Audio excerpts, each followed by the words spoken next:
Assalamualaikum warahmatullahi wabarakatuh. Pemirsa Spirit Dakwah bersama Satriwan Tanjung dan Buya Haji Risman Mukhtar MSI.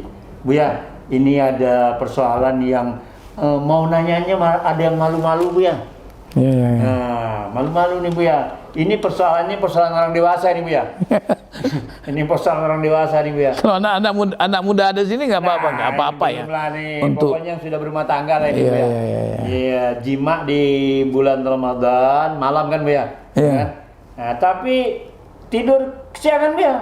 Oh, ketiduran. Ketiduran. Mungkin dia pertama mungkin makan sahur masih dalam keadaan junub ya. Waktu sudah mepet nih. Akhirnya pada saat imsak masih junub ya, masih belum mandi. Nah ini gimana Bu ya, ini sahurnya sah, puasanya gimana nih Bu ya? Nah, ini kan jadi dia ragu-ragu nih, gimana saya puasa terus apa enggak? Nah begini, tanya begitu Bu ya. Ini bikin kita akan mencerahkan ini Bu ya. Iya. Ini nampaknya pertanyaan ringan tapi berat nih Pak. Pertanyaan ringan tapi berat ini. Mau nanya malu Bu ya? Iya, tanya malu ya. Ya, sebetulnya kan begini Pak, memang dulu itu kan orang-orang Arab itu kan waktu pertama diwajibkan puasa itu kan mereka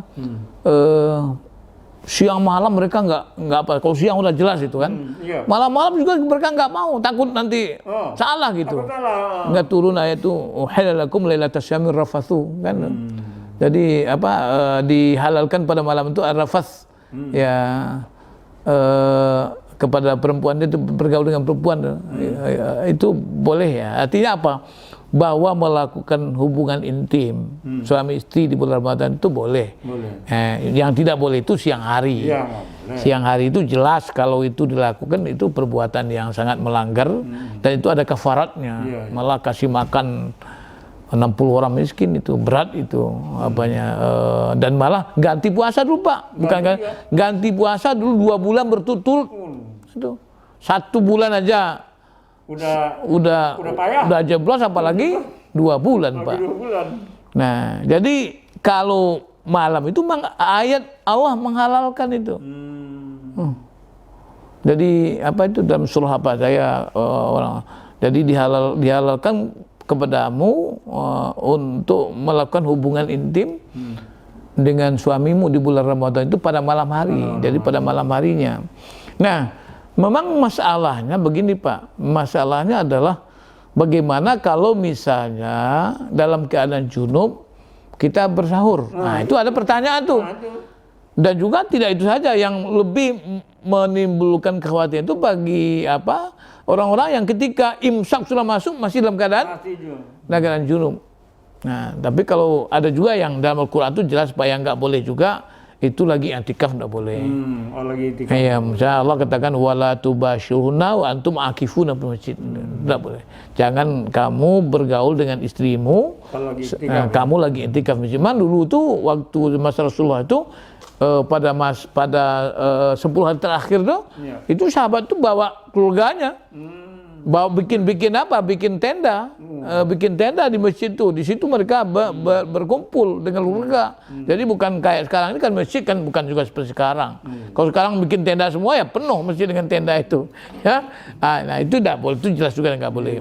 Nah kalau yang menyangkut dengan yang tadi Pak, nah yang perlu kita pahami dulu bahwa junub itu sahur itu tidak dipersyaratkan harus junub Pak.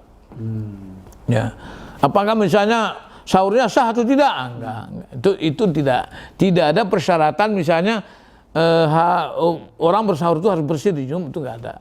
Jadi orang dalam keadaan berjunub pun dia bersahur itu tidak masalah. Itu tidak ada satu apa, karena itu menyangkut masalah makan minum itu kan bagian dari al-asya itu.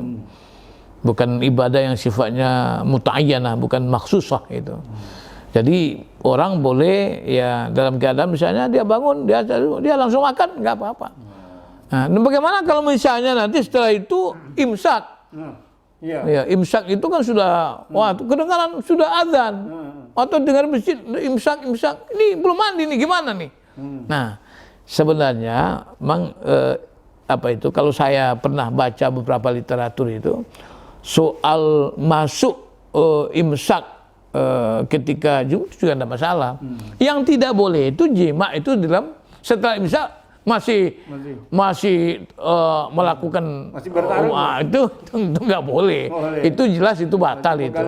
Tapi kalau misalnya waktu masuk dia melakukan mungkin dia masih persiapan mandi, ya barangkali tidak ada masalah. Cuman tentu sebaiknya kalau kita ini misalnya katakanlah misalnya kita melaksanakan ya kewajiban kita suami istri melakukan hubungan intim itu ya kita perhitungkan lah. Artinya kan waktu sahurnya dengan imsak itu kalau kita dapat jangan sampai kemudian kita ada sholat berjamaah. Artinya usahakan ya kalau bisa misalnya ya malam-malam itu langsung kita ya menyelesaikan persoalannya, kita menyelesaikan mandinya, waktu kita nanti sahur, waktu kita sudah masuk imsak kita sudah bisa berangkat ke masjid. Kalau ini yang bisa ke masjid ini, tapi kan kita tahun ini kan barangkali tidak bisa ke masjid ya. Ya, jadi artinya begini Pak. Jadi kalau untuk orang junub melaksanakan sahur juga nggak apa-apa.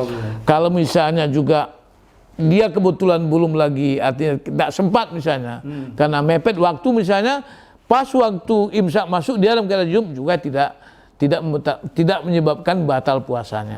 Itu aja Pak. Barangkali ini kita harus begini Pak. Kita jangan terlalu Saya kadang-kadang juga saya ini atau seolah-olah agama dibikin ribet gitu. Padahal Rasulullah SAW mengatakan ad-dinu yusrun yasiru wa la tu'assiru. Agama itu mudah, mudahkan, jangan persulit. Karena Allah SWT mengatakan wa ma ja'alakum fid dini min haraj. Allah tidak menjadikan dalam agama itu kesempitan, kesulitan, enggak. Kenapa? Yuridkumul yusra wa la yuridkumul usra. Allah itu menghendaki kemudahan, tidak menghendaki kesulitan. Bagaimana supaya setiap orang dalam situasi apapun, kondisi bagaimanapun, keadaan apapun mampu melaksanakan ibadah itu. Ya, itu Pak barangkali bisa saya jelaskan, mudah-mudahan ada manfaatnya. Ya, baik pemirsa Spirit Dakwah sudah jelas sekali ya, sehingga kita bisa berhati-hati untuk itu banyak kemudahan. Nasrul minallah wa fathun qarib. Wassalamualaikum warahmatullahi wabarakatuh.